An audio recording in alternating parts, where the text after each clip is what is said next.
All right, welcome to another episode of Comic Book Squares. We're going to be talking to another artist today. My name is Shane.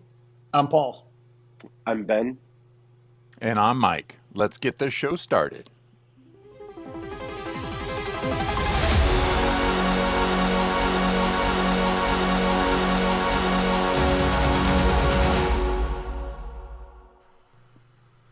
All right. So why don't you do us a favor and just give us your name and tell us a bit about your book? Yeah, so I'm Dave Cook, a comic writer from Edinburgh, Scotland. My mainline series is Killtopia.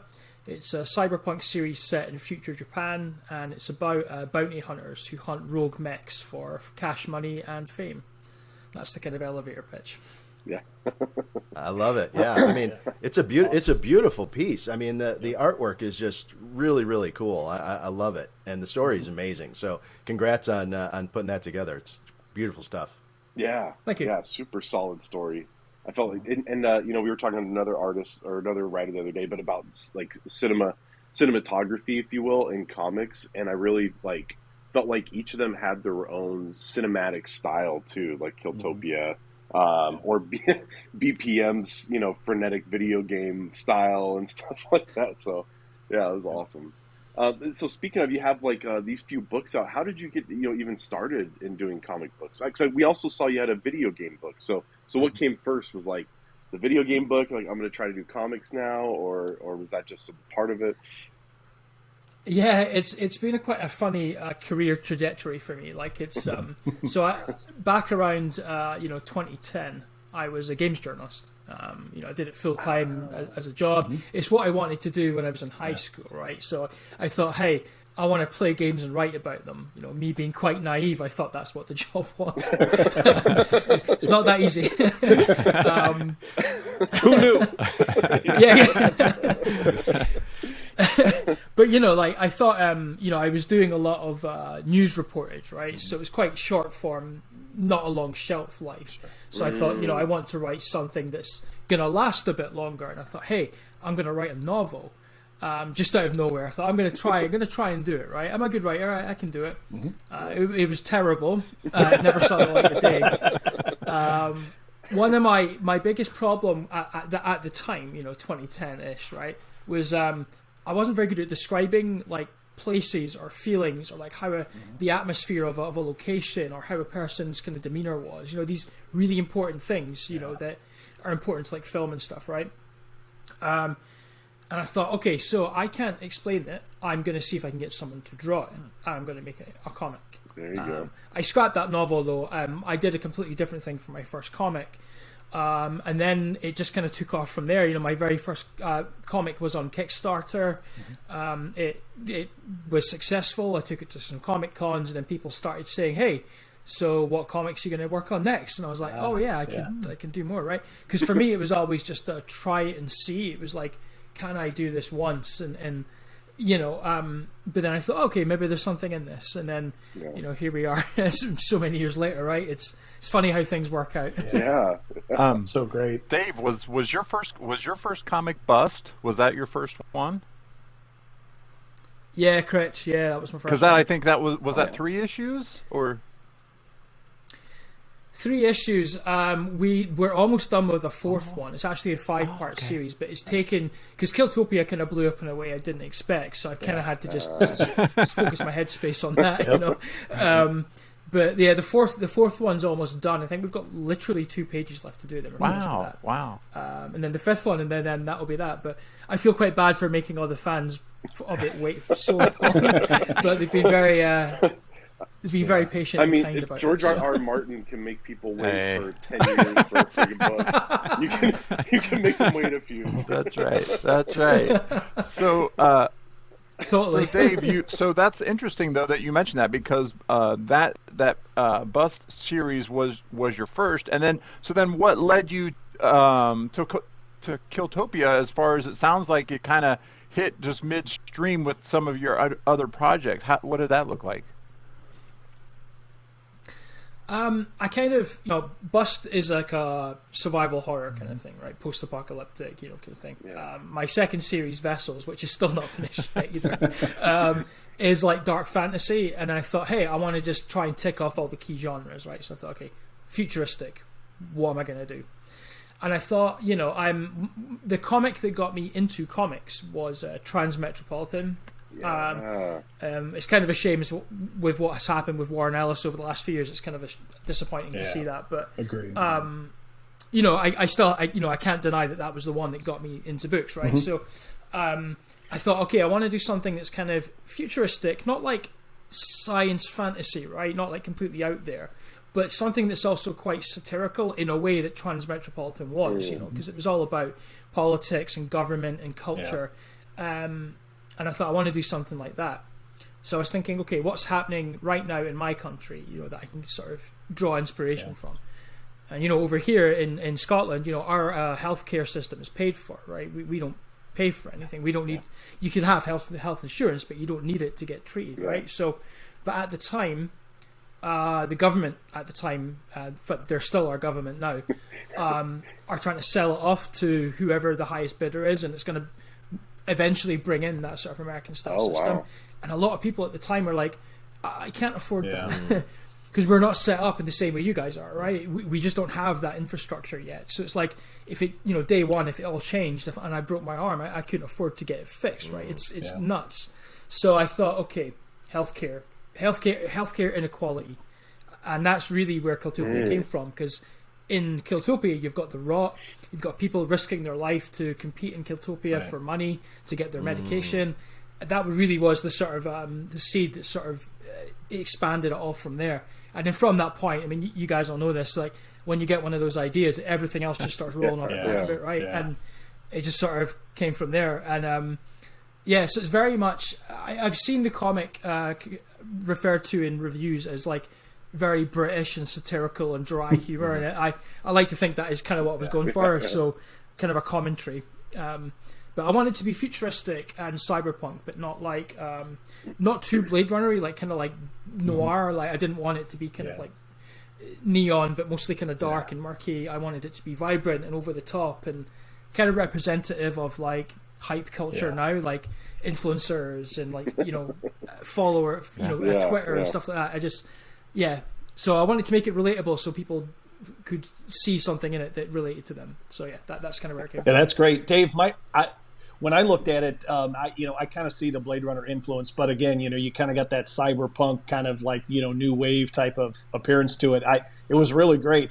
So the question I have for you though is, you talked about writing. You wanted to start as a novelist, and then it sort of evolved.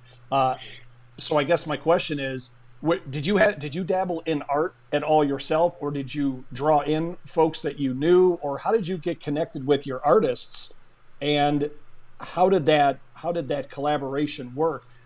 And I guess what I mean is, when they drew something, was it what you were looking for? Did you have to learn to be a little more descriptive to get what you needed, or were you happy with the product? What does that look like? It's a really good question, because I did art in high school. And I gave it up really quickly. I thought I'm going to be a writer. I'll be writing. I was okay. All of us too. All of us too. Yeah. Art is hard, man. Art's hard. We all can write, but art is hard. Oh man, so it started out, when I was doing Bust, the first comic that Mike mentioned. I was writing for quite a big website at the time, games website here in the UK, and I just went on the forums and said, to our regular readers, hey, do I know any artists? Do any artists read the website? And my friend Chris, who eventually did Bust, was like, hey, I can help you. And that's really indicative of just kind of how I found everyone. Really, it's just having a bit of a social presence, networking? Just like networking. And it's so important to sort of put yourself out there, but not just be like, hey, here's all the stuff I'm doing. It's like sharing other people's great work and just sort of approaching people politely, approaching them at cons and saying, hey, I really like your style. Are you available? Are you looking for work? Or which can be quite mentally exhausting at times. We are our own mouthpieces, right? We have to market ourselves and stuff, but it's it goes a long way, I think. If you put the effort in, your contact book just grows and grows, and we've been quite lucky to have a lot of great collaborators. I mean, and that's everything from the internal artists to the colorists, letterers, and even the guests that we get for each Kickstarter. we've had Derek Robertson, for example. Really? We've had other people. The boys. Yeah, so he's done two prints and he's done 2 prints and a variant cover for us, and he has Scottish lineage as well. right. So he came to Edinburgh and did a nice. signing. Awesome. So I went to see him, and the most surreal. It was weird because I'm like, you're the guy. Like you drew the comic that got me into comics, right? And the funniest thing happened, right? I said, hey, you've done a few art prints for Killtopia. I want to give you these free copies. And he went, did you sign them for me? And I was like, what? I'm at your signing, right? So that yeah, that's a validation, and we got talking. Right? 20 years ago, or whenever the boys and all those got started, Derek was in that same position. I mean, he recognizes talent. Game recognizes game, right? So that's an awesome story. That's an awesome story. Yeah, it's mad. I had to sort of like wrap it up because there was a massive queue forming behind me, and I was like, all right, I'll see you later. This is going on Twitter. Yeah. That's too funny. That's awesome. Well, Yeah, and he's such a good to lovely hear. guy as well. Like I emailed him saying, I was super humble, like, hey, I'm kind of a nobody, but my friend gave you your email address. Could you do Awesome. a print for us? He went, Wow. yeah, sure. That's so so oh, cool. okay. very cool. Yeah. That's so cool to hear. Like the community Yep. supports one another, and is able to help you out with your piece. I mean, I think that speaks volumes of his character as a human being. So that's awesome. I mean, I'm going to kind of piggyback onto what Paul had asked. I'm looking at all of the material that you sent over, and just the wide variety of stuff that you've been able to put together. Just really, just a kudos to you in showing the breadth and depth of your skill set, and the wide variety of stories that you're able to tell. And I guess my question, after giving you some praise, my question is, how do you do that as a writer? Jumping between these dramatically different styles of books, and how do you keep that kind of all straight? That's a really good question as well. I mean, it's sort of I'm one of these people that believes that I will never know everything, right? I don't have any ego about like my writing, and I'm always like, okay, I need to keep myself fresh and keep myself sharp, right? So that's sort of where that jumping genres came from as well. Mostly it's kind of things that I'm interested in, right? So BPM, my very first game history book, which came out this year, is all about that genre. It's beat 'em ups, retro beat 'em ups. So I wanted to do a comic about that because it's my favorite genre.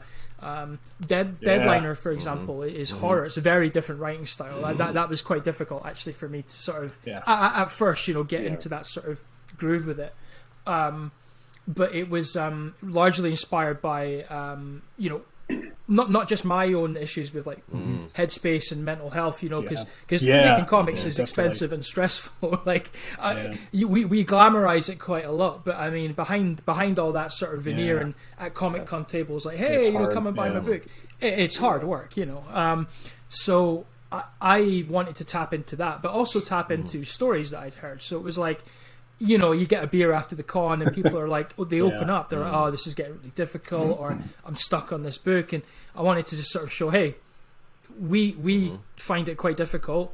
If you find things quite difficult in your life with stress and burnout, don't feel like you're alone. We're all going through it. And that was the aim of that. So that one, initially, the style of writing in that was quite difficult to get into. But as I started to just sort of think more, okay, what are the sort of common hang-ups that people get when they're creative and they've got these stresses, I just really got into the groove with it. Because you asked, like, how do I also get into that mindset? I'll maybe just start watching more horror films or playing more beat-em-up games, or just kind of digesting like the media that kind of inspired me. Certainly with Killtopia, I reread Transmetropolitan again. I watched Akira, Cowboy Bebop, all my sort of favorites. And I also find, I think the last thing really is, because I make a little Spotify playlist for each comic that I write, and it's just like mood stuff. It gets me like, so for Killtopia, it's like deep kind of synthy kind of music, like Death Grips or something like that. It's like just really kind of to get me kind of in that zone. And then we send them out, we post them publicly afterwards to say, hey, if you want to check out what we were all listening to while we were making this, Yeah. just to get people into our headspace, you know.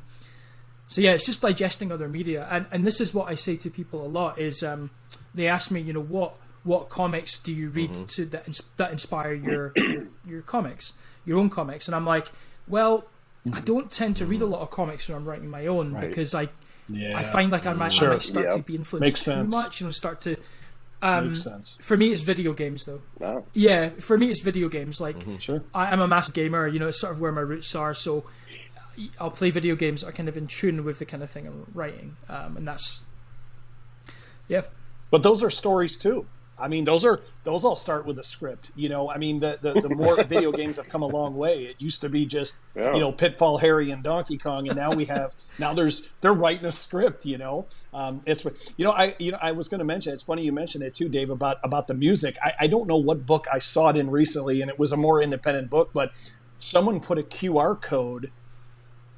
It was either inside the front cover, back cover, something like that. But it was like, to listen to the music that inspired this book. All you had to do was take a snap of the QR code, and it took you to, like, I don't know if it was Radio Apocalypse. That was it, I think, where it said, they had the music. It was all that music was inspired. Yeah. That's it, and it took you to iTunes or something with a playlist. And I don't know if that's something maybe you'd want to look into, but you mentioned going to these cons and things, and I'll tell you, I could see you maybe. At your next con, maybe with a small screen showing us stuff with maybe that music kind of overplaying it a little bit, as you're sitting there just drawing people in. That's something you don't see a lot at the smaller cons or folks with the smaller tables, right? Obviously, the big tables, big production, big companies, etc. They kind of steal the show, but for the independents, it's harder to you're not going to overshadow those folks. And it's going to be hard to compete, but you can be more intriguing, less formulaic, right? Which I think you talked about how tiring it is to be your own promoter. You're writing it, you're collaborating, you're doing all of this, you're coordinating everything. Plus, you're your own promoter. So, maybe that's kind of your next step. Yeah, I'm a big. Yeah. Music well, videos. I'm a big fan of because I used to work in. I've done so many jobs, but I used to be in marketing as well, right? And the whole transmedia thing, right? There you go. And I'm a big fan of that. So we've made as Kickstarter rewards, for example. We've made objects from the comics. So one of the very first Kickstarter rewards we had was for Killtopia 2. You could get a replica of Stiletto's pistol, nice. and we got 5 of those made, and they were to scale, and they were really, really good quality. And nice. Yeah, and Kaiju Cola. Yeah. It's like the portal gun. Yeah. Like the portal gun from the game Portal. You can get the portal gun. I think for our collected issue, I might have to look into that QR code for the music thing. That's pretty cool. Yeah, I like that. Yeah. Be awesome. I think that's the only book we've seen it in, right, guys? I was trying to. Thanks, Ben, because I cannot remember. I know we look at so many, and we've talked about so many, but yeah, I'm almost positive that you're right. Steve from that book, he said he was all about music, so he had the QR code in there. Yep. Hey Dave, I wanted to ask. So, one thing I noticed, because we've been reading through your books. When I was reading Deadliner, I kept expecting when he pulled the wallpaper down, that there would be a Kaiju Cola ad over there, because I've seen it in a few of the books. Is there a shared? Is there an idea of a shared universe that you're thinking about, or is it just little nuggets for your readers who maybe read? So all your without spoiling books too much, they are all very much connected in a way that I haven't revealed yet, because it's all tied to Vessels, my fantasy series. But I just don't know when I'm going to get a chance to revisit that. There is going to be a big reveal that sort of ties them all together, but I don't know. No. I didn't mean to. I'm just sort of thinking when the hell am I going to get around to doing that? I don't know. But if you the world of Bust is called the American Free South. And that's where Stiletto escapes from in Killtopia 4. There's all these connective tissues that between them all, and Kaiju Cola is a big plot point in BPM, right? So it's kind of technically that's a prequel then, I guess. I don't know, but yeah, I just like those it started off as throwaway lines, but now I'm actually trying to make them somewhat connected through Vessels, but I need to bring that series back for that to happen. But watch cool. the space, I That's guess. very Never cool. never say never. Yeah. Yeah. Yeah. That No, That's no, what yeah. I saw that. Well, I it's was funny like, you oh said my- that, Ben, because I noticed that as well. And I didn't know, I guess, to what level. And I guess that kind of brings up my question. I'll kind of piggyback off of Ben a little bit, Dave. Is that when you're so you've got you've talked about hopping around. You've talked about kind of putting yourself out there at cons and kind of networking. And sounds like you've done some personal marketing and things like that. You kind of use some of your own experience and things. So do you have? Is it almost like a 5-year plan or 10-year plan where you've got all these stories, kind of like you just touched on, where you've got maybe some connective lines going here and there? And when you're doing that, I guess kind of a two-part question, when you're doing that and thinking of how that story progresses, are you already coming up with artists that you'd like to work with, or do you still just kind of throw it out there and just kind of as you meet new people? Like, what is that? How do you work in that space? It is interesting because over COVID I wrote all of BPM. I've written our new series, which just got announced literally last week. And these are like 5 issues each, so they're probably going to have to be 5 Kickstarters, and that'll keep me like it'll mean that I've got books coming out for the next like 3-4 years. So that's kind of me sorted for then. I'm probably going to take a little bit of time off comic writing for like maybe like a year, because I'm working on a new gaming book as well, and they take a long time. But yeah, I already kind of know what I want to do next. So the next one, we have announced it already. It's called Starblade. It's kind of like a science fantasy thing. So it's like imagine Power Rangers in space, but one of them's like a really violent like intergalactic Ronin.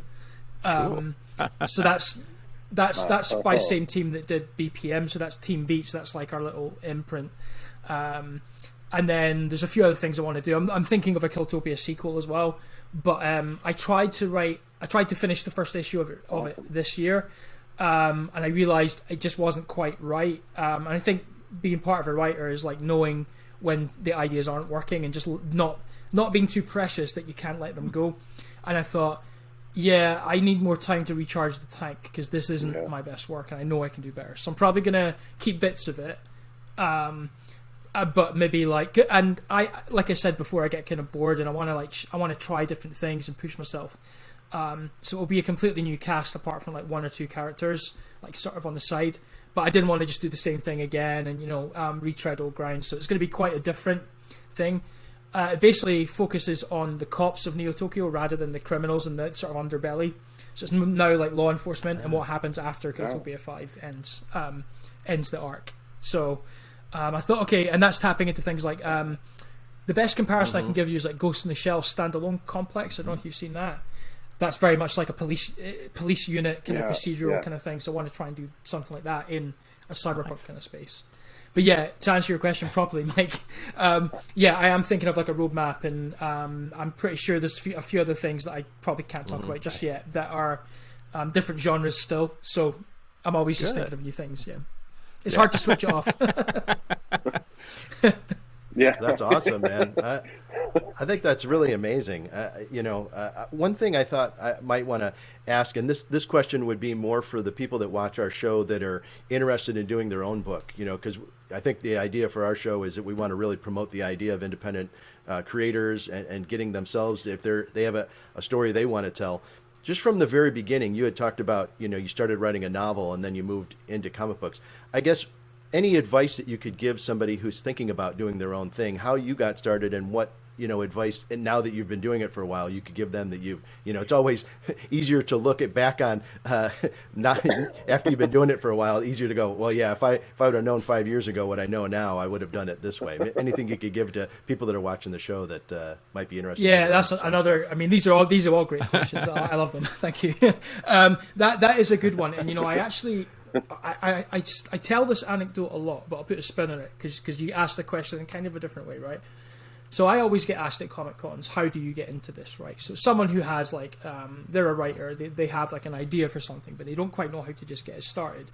And they say, how do I start it? And I'm like, in politer words than these, I always say, well, just start it, right? That is harder than it sounds, though, right? Because and I used to have this, like, what if I'm not good enough, right? Oh, I can't, what do I know about writing comics, right? But everyone started somewhere, right? And that's what I wish I had told myself more when I was starting out, because I used to obsess over every page and beat myself up, and it was just like, man, come on, it's your first comic, of course it's not going to be like, and it's all a learning process. But the biggest piece of advice is your first draft is going to be your worst draft out of them all, right? Because it's the first one. It's a work in progress. It's not fully formed yet, right? It doesn't have the polish, and it doesn't have an editor's eye looking over it. It's going to be a bit rough around the edges, right? So the biggest advice is finish that first draft no matter what. And don't get hung up on like a line here and there. Don't get hung up on a page.